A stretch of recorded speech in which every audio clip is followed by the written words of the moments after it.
Thank you, Troy. You can fire away. Okay, thanks. Well, thanks for coming along today. As I mentioned, this is not going to be a particularly formal talk. I'm trying to keep it relatively high level and introduce you to some of the things that I have found interesting in my research so far, and try to hopefully get you interested in them as well. I have more academic versions of talks like this with more references and stuff. So if it starts to worry you that I haven't got tons of citations, don't worry, I can do that. I can play that game as well. Okay, but for now, what I want to start with is a question. And that question is, what is computer science? And I'm going to surprise you all by asking for some suggestions from the floor. So what would you say? What do you think computer science is? Anyone, feel free to unmute. Matt, go ahead. Not a science. Not a science. Okay, all right, nice. Anything else? Anybody Technology. Else? Technology springs to mind as a one-word answer. Technology. Okay, great. We'll take one more. I was going to say, I'd say, yeah, the study of how computers work in the world. Okay, all right, all very nice answers. So I think what everybody has tended to avoid doing here is falling into a fairly common answer, which there's as with many things, there's a pithy Dijkstra epithet about. So Dijkstra said you might as well call surgery knife science, and there's a popular saying often attributed to Dijkstra, although not actually due to him, say that computer science is no more about computers than astronomy is about telescopes. So the question is, well, what then is computer science? What is it about? And that's something that I've become very interested in as part of my research. But connected to that, let's ask a similar but slightly different question. Who are computer scientists? And actually, this is the question that really began to get to answering the first question for me. And I'm not going to take responses from the floor for this, because I'm going to give you some thoughts on that as we go through. And then an even tougher question is why? So various different answers given by people on the floor to my first question, what is computer science? And a few things that it isn't, but then the question, why is that? Okay, so during the course of my research, I came across, I found myself thinking on a number of occasions, something that I will paraphrase from Ben Goldacre. I think I found it was a lot more complicated than that. Any answer I came to, it turned out to be more complicated than. Okay, so let's continue with complicating things, and let's look at the picture in the early 1960s, which I think is a critical time for computer science, and also happens to be the sort of the period of my focus during my historical research in my PhD. Now I'll talk a bit more about my own journey at the end of this talk. So there was no computer science in the early 1960s. And in fact, the question of when computer science as a term appeared is also not straightforward. And the more I did historical research, the more I learned that the big no-no in history is the F word. You don't answer the question, what is the first X? Because you get into lots of nasty arguments over exactly what counts as X and what doesn't. And also, you never know whether somebody else has done something similar, and maybe it counts or maybe it doesn't help, but it's just a little bit sooner or later. Sorry, somebody started calling me. I'm going to have to reject that. How rare to get phone calls these days, and for it to happen whilst I'm giving a talk as well. Anyway, so when did computer science emerge? There's a number of different answers to this. Theoretical foundations were laid in the 1930s, but I hope you'll all agree with me that none of those people thought they were doing computer science, because the word computer would have meant something quite different at that time. And they almost all considered themselves mathematicians or logicians. I'm talking, of course, of people like Church and Post. Computing machines, electromechanical machines emerged in the 1940s, but it's not really a science at that point. Organizations emerging in the 1950s. Here I'm talking about businesses that supplied computing machines, as well as professional and academic organizations like the ACM and that sort of thing. And then the 1960s is when university departments particularly devoted to computing began to emerge. Now, typically these wouldn't have been called departments of computer science. We're talking about things like computing laboratories. That's a very common term from the 1960s. It's what Newcastle called themselves. It's what Cambridge called themselves. And these would often grow out of mathematics departments or service departments or engineering departments. And then in the 1970s, funding bodies started to treat computer science or computing as a separate discipline worth funding in its own right outside of other areas. So I think we can say that by the late 1970s, there is computer science, but exactly when it appears is a tricky thing to decide. So in the early 1960s, what did we have? Well, a bunch of different people, not calling themselves computer scientists, but mathematicians, linguists. This is something that's often forgotten, but there was quite a lot of attention paid to formal language theory in the 1960s. I'm talking about people like Marcel Schutzenberger and obviously Noam Chomsky, who worked kind of at the border between what we would now call formal language theory and linguistics. Engineers, electromechanical engineers, but also people who made office machines, tabulating machines, punch card machines. These things all had a long history of use well before electronic computers, and their contributions, think about IBM, cannot be overlooked when we're trying to decide what causes computer science. The people involved who called themselves computers, computer as a job, typically were people who performed calculations on a basis that was sometimes routine and sometimes involved more thought. I won't go into them in a great amount of detail, but I also want to mention as a final group of people that are really important here, what we would today call PS staff, or might have once been called admin staff, but people who are actually doing the business of offices, clerical work perhaps.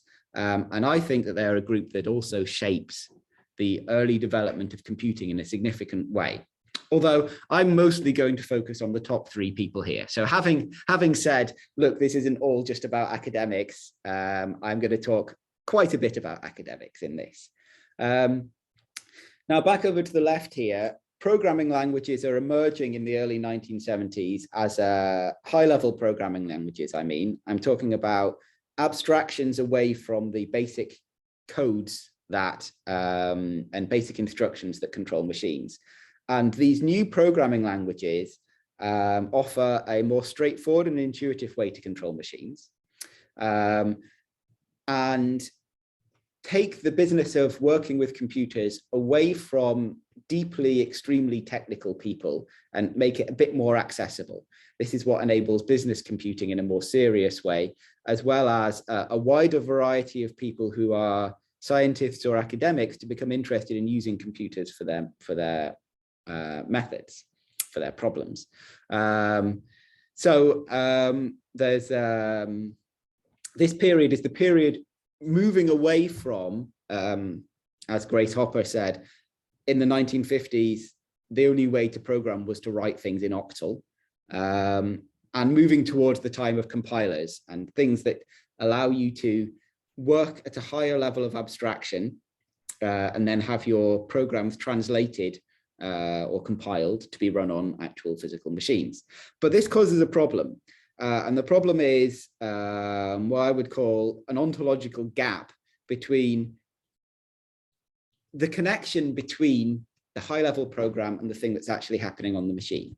Are these definitely doing the same thing? How are we sure that they're doing the same thing? How do we know that our programs that we write in nice high-level languages like Algol and Fortran are going to be right when there's a growing distance between the practice of programming and the machinery, let's say? And this leads towards what gets called at the end of the 1960s a software crisis.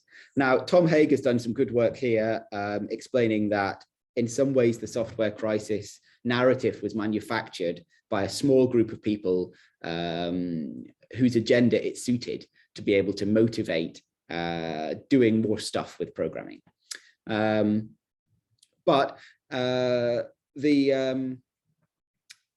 it's certainly true that there were people who thought that there were difficulties in programming, that as programs became less connected with machines, and also as programs took an increasingly more thorough root in society during the 1960s, that there was the space, there was the risk of greater problems being caused by programs not doing what was expected of them. Okay. So we're starting to see a picture here of a whole load of new technologies and new people coming together to address new problems in ways that maybe weren't as secure as certain people were worried about. And at the same time, we come across a key concern for people who are working in this space and seeing it as a space that's worth delineating in its own right, and therefore worth protecting. And so that is legitimization. If you're doing some work that you feel matters, then it needs to count. It needs to be counted by others. And therefore you need to be able to justify that your work is important and worth giving money to, especially. Okay. So I'll take now a view from 1972. It's the 10th birthday of the International Federation for Information and Processing. At this point, probably the largest global organization associated with computing. IFIP is not quite as relevant today as it once was, but it's definitely still around and still important. But in the early 1970s, it was the global organization. And IFIP had a good 1960s. An IFIP committee, working group 2.1, was responsible for Algol 60, which was a very highly regarded programming language, at least in the academic sphere. And so Professor Dr. Friedrich Bauer, or Uncle Fritz, as he was referred to in the UK, or Der Papa, the Pope, as he was referred to in Germany, especially around the Munich area.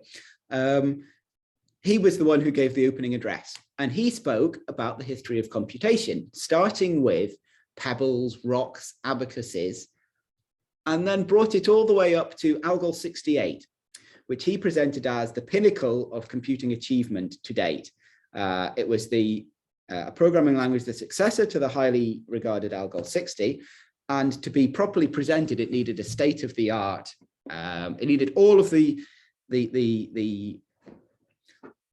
prestige that computing could bring to bear at that time, and it needed to be well understood. And key to that was it had to be fully formally defined. Now, this is something that might seem surprising to people nowadays, depending on your background, but everybody agreed who was involved with working on Algol 60 and its successor that the language needed to be fully formally defined, which is to say it needed to have a formal syntax and a formal semantics, as well as a whole suite of other associated things to make sure that the documents that were produced to refer to Algol 68 were unambiguous and precise. So briefly, why was that? Well, a number of reasons that I will get into, but the ontological gap here between programming at high level and machines comes up again. With the portability of high level languages, which is to say the ability to run programs written in them on different computers, you could no longer use a compiler as the standard to say, this is how we define our language. It's defined by its actions on this one machine. So now the document that's used to refer to the language becomes the ultimate reference point. If you can't rely on the compiler for the ultimate definition, then the paper associated with the language has to be that ultimate definition, and therefore we better make it as good as possible. So that was some of the thinking behind Algol 68's formal definition. Now, anybody who knows a bit about the history of programming languages will know that Algol 68 did not end up as highly regarded as the people who wrote it hoped, and I'll talk a little bit about why that is later. But also around this time, the early 1970s, in Vienna, the IBM laboratory there had been working on a formal definition of PL1, another huge language. In Oxford, Christopher Strachey and Dana Scott had been working together on a rich theory of programming. These people, very different groups. There's the commercial context, the academic context, and then the sort of the international committee behind Algol 68. But they all were working on something that was somehow related to this idea of how can we pin down what a programming language is or should be. And they all knew each other, they all worked with each other to some extent, and they tended to disagree on what was the best way to do it, but they all agreed that it was really important to have a formal definition of a programming language. And to varying degrees, they agreed that the important thing was the semantics, less the syntax, the marks on the paper or the characters on the screen. It was more marks on paper in those days. But what was the meaning of the language? Okay, so what motivated formal semantics? Well, there's a theory aspect to this, and some of the people that I've put up here were interested in theory, formalizing the foundations of computing and developing a theory, combating a vague feeling of unease. This is a quote from Christopher Strachey. I'll give you the full one. He said, this, by which he means developing a compiler for the language CPL, gives rise to a rather vague feeling of unease. And though we might think we know what we mean about such things as lists, error exits from functions, and input-output, we are not altogether happy that we have really got to the bottom of the concepts involved. This goes back to that ontological gap that I was talking about earlier. Okay, now I'm talking about theory and practice here as two different things, but the division is quite artificial. Most of the people that I'm flashing up here stated motivations for both, and recent and upcoming work from David Dunning is going to show that for Christopher Strachey, this is an interesting and not clear distinction. I should at least name these people. Clockwise from top left, that's John McCarthy, Peter Landin, Christopher Strachey, Dana Scott. These are all roughly contemporary photos to the time period I'm talking about, I should say. Practical motivations for looking at formal semantics included making sure that compilers were running correctly, designing programming languages. Now, this was a very key one. IBM was working on PL1 throughout the 1960s, their programming language that was intended to replace Fortran and COBOL and Algol 60, and therefore ended up being sort of the worst bits of all of them stirred together. And they wanted to be able to better work on extensions to the language. And they hoped that the formal semantics and formal definition work being done at the IBM laboratory in Vienna would be a useful tool for that, which it turned out not to be. The IBM laboratory in Vienna, those are the people in the top right. You can tell it's the 1960s because there's ashtrays on the table. You can tell it's Vienna because there's a Bruegel painting in the background. Heinz Zemanek was a very, very proud Austrian and would very frequently refer to various Austrian things in talking about his group, such as the Wiener Kreis. And then standardization. So I've got in the bottom left here that's Saul Gorn, who is a relatively rarely seen computer scientist, but he was significantly involved in the business of trying to pin down standards for programming languages and making sure that there were precise and unambiguous reference points. And formal semantics was also seen as a potential tool to help for this. The other two people, I've done this in a bad order, but the other two people, top left is Aad van Wijngaarden from the Netherlands, and bottom right is Cliff Jones, by far the most recent photo, that's from the 1980s. He worked at the IBM laboratory in Vienna and then in Hursley and then back in Vienna and before going to Manchester. He was also my PhD supervisor, but I'll talk about my journey later. So we've looked at a few different people here and the different backgrounds that their different intellectual backgrounds brought different approaches to the question of working on formal semantics. Some of the backgrounds: logic, mathematics, physics, engineering, programming, formal language theory, and school teaching. I'll leave it to you to match those up to the various different people. But the key thing that they all had in common was that they had practical experience of working with programming languages and doing something important with them. There were some superficial and some more deep differences between the different approaches. And in a paper with Cliff, I pull apart some of those.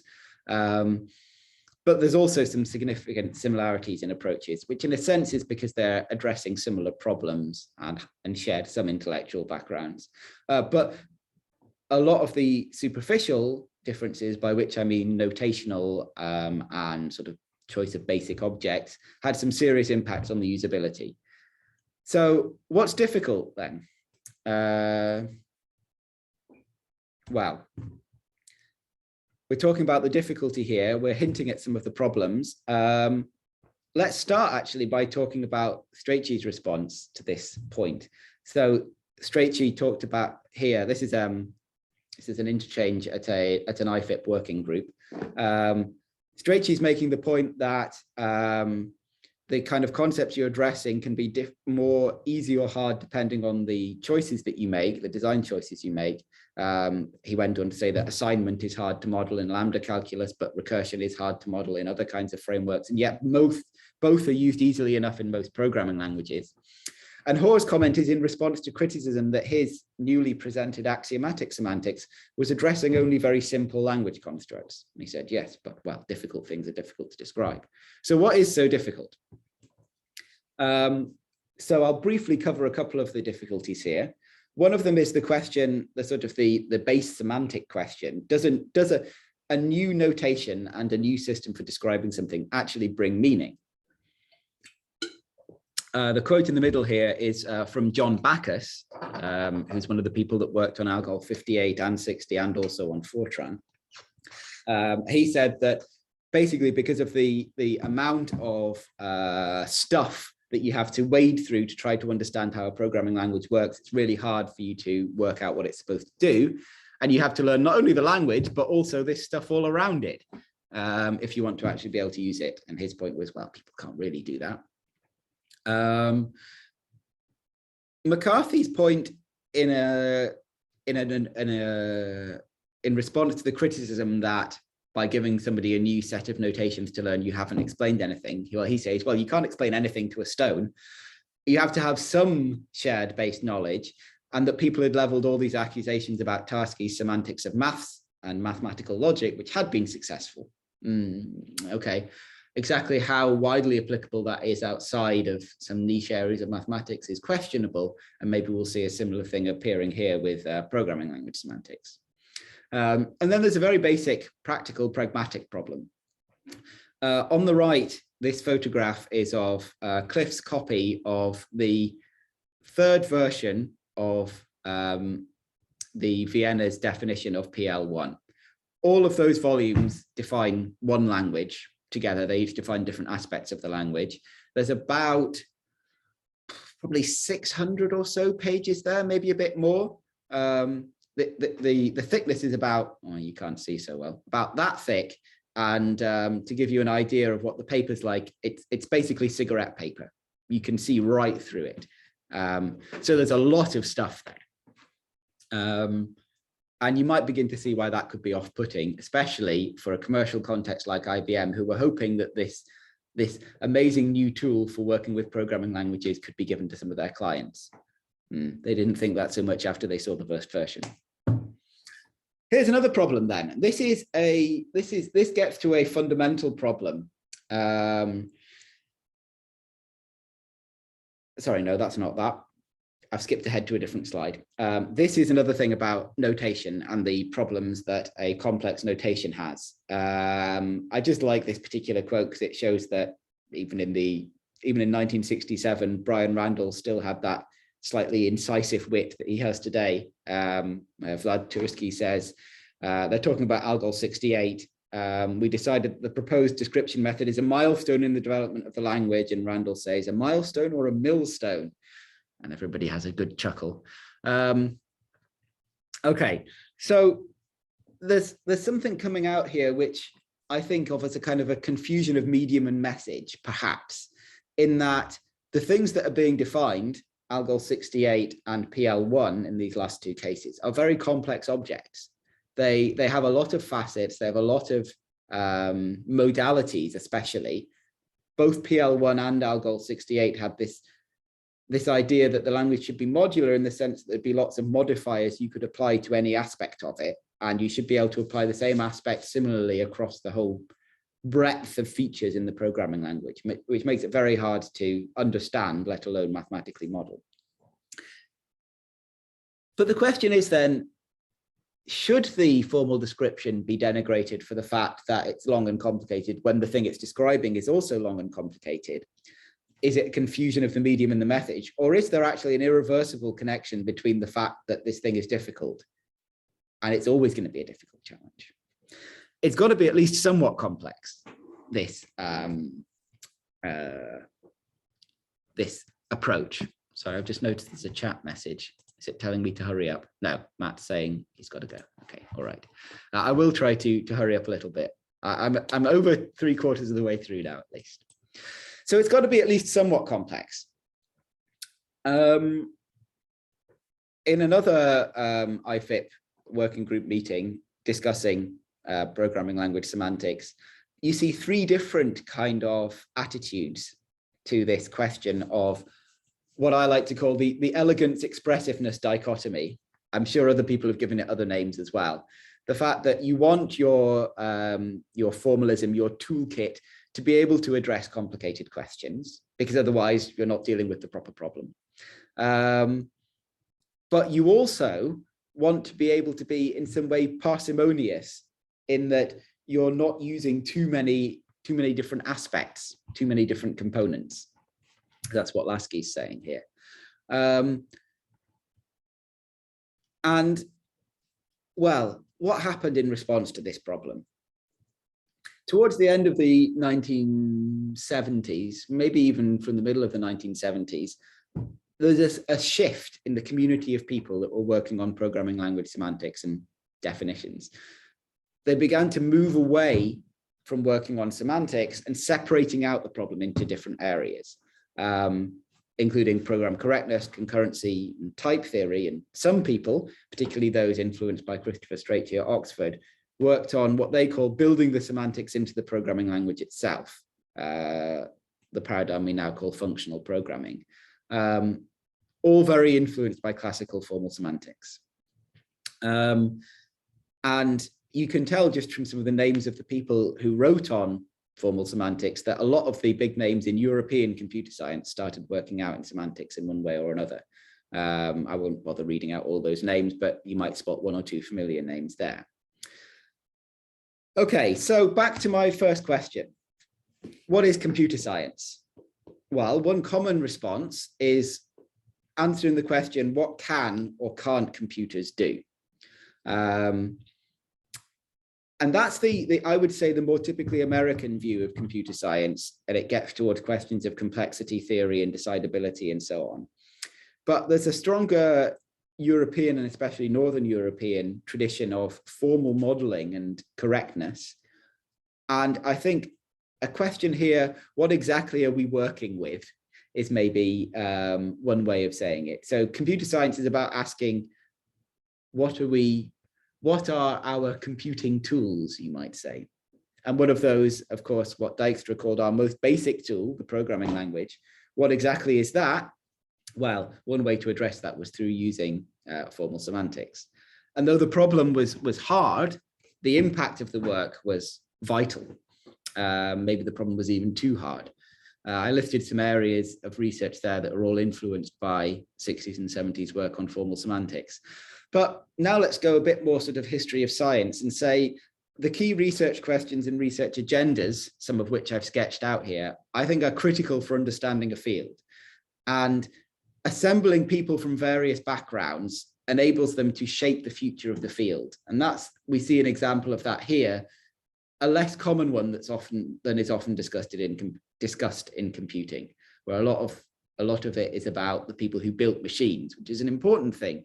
But building a science and an academic discipline for computing, I think, is also something that's worth looking at. And here, mathematics and logic were key sources for ideas, and often the people that I mentioned earlier at the beginning, they would borrow tools like lambda calculus from prestigious backgrounds, but not necessarily use them correctly. It's fairly famous that McCarthy got lambda bindings wrong in his early versions of Lisp. When Strachey was first working, he didn't particularly care that he was using the Y combinator, Curry's Y combinator, which was in some sense paradoxical. It sort of worked for what he was doing, so he was happy to use that. And then on the other hand, it's often been commented that formal theoretical computer scientists obsess more over formality than mathematicians do themselves, where mathematicians tend to be more happy with informal proofs and, well, you can sort of see the direction this proof would go, so it's probably true. Whereas the theoretical computer scientists tend to go for much more rigor, perhaps, in mathematics, in their proofs. So what I'm saying here is that ideas come from mathematics and logic, but get changed, and new practices grow up in the new field of computing. But because mathematics, the queen of science, has this prestige associated with it, it was used, I argue, in a forthcoming paper, that it's the dress and the clothes and the language of mathematics and logic are appropriated and used to lend legitimacy to this new and emerging field. If we return to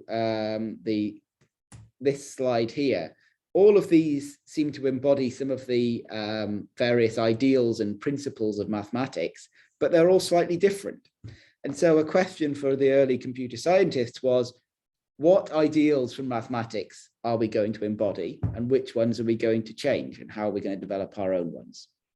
And to use some jargonic words, this is a reflective closure. It's a rationalization of stuff that people were already doing in computing by bringing in stuff from mathematics and logic. 60s and 70s seems early, but people had been using computers for up to 20 years by this point. And it's really only in the late 1970s and into the 1980s that logic actually became properly hailed as an ancestor to computing. So it's about turning the existing practice into something that's disciplined, that's worth funding, and that has prestige associated with it. Okay, so that's my research. A little bit on my background, just because I think it's interesting and I'm introducing myself, so I might as well do this. I'm a computer scientist by training. I did my undergrad degree at Newcastle University, and the bits that I really liked were the formal methods. This was as close as we got to theory of computing in Newcastle. VDM and Petri nets, but especially programming languages and programming language semantics. Those are the people who taught those modules in brackets there. Cliff Jones asked if I wanted to do a PhD after I finished. I said, no, I've been offered a job at a consulting company. I'm going to go off to London and make big bucks. And then Victor Kamenko also said to me, have you considered doing a PhD? And because two of my lecturers said you should do it, I thought maybe I'll think about this seriously. But I preferred Cliff's work to Victor's. So I went back to Cliff and said, that PhD is still around? And we just got started talking about some ideas. And after a while, he said that he'd had this idea on the back burner for about 5 years that somebody should write a history of programming language semantics. And I said, oh, I like history. I've never studied it, but this sounds like a good opportunity. And he gave me this book on the right. It's Donald Mackenzie. I've got a copy on my shelf, Computing, Risk and Trust. Absolutely fantastic book. Heartily recommended to anybody that works in security or proof or formal computing. I think it's brilliant. It really, really picks apart the mathematical, social, technical, and contextual elements all together. And it got me started down this road. And for my PhD work, I did a lot of reading, some published material, some semi-published material, which I use to refer to stuff like technical reports, stuff or Strachey's unpublished things that were circulated. They're available, although not formally published. And then working with seriously unpublished stuff in archives. Did a lot of oral history, interviewed about 11 different people about their roles in this stuff. And the very grainy little snap there is of me essentially cosplaying as Christopher Strachey at a workshop for what would have been his 100th birthday that I co-organized in Oxford in 2016. So the questions that the kind of methods and approaches I was using, I would look at the organizations, the dynamics, the collaborations between people, the intellectual pedigrees, but also work seriously through the technicalities of their work and try to figure out what was driving them and what led them to make the decisions that they did. So my final slide, that was my research. Now let me try to argue why it matters. So I think that whatever you choose to call it, people from lots of different intellectual backgrounds has always been fundamental to computing right from the start. And as computing spreads across more of society, getting more different backgrounds in is more important than ever. But the reason I say be careful with that is bringing tools and ideas into a new research field brings their agenda. So argues Mike Mahoney, historian of science, and I don't disagree with him there. But I think it's also important to be aware of the fact that it changes in its new context, and what stands in one field doesn't necessarily stand in another. So what I do when I'm wearing my historian of computing hat doesn't necessarily please historians, and nor does it necessarily please computer scientists. But that's what computing has always been about, bringing ideas from lots of different places and doing new stuff with it in ways that is not always, doesn't always fit it nicely into existing agendas. That success or failure in research is really complicated, and therefore it's difficult to try to properly assess how something's going to go. Formal semantics was hailed as a shining beacon in the 1970s, but although plenty of people still work in it, and I'm not at all dissing the area, it's not as big as it once was. And that by looking through a historical lens, we can understand computer science as it is today better. One of my dissertation projects on CS Project Manager, I call Understand a Technology, and it's about looking at the context that technologies develop in, as well as the technical factors that shape them.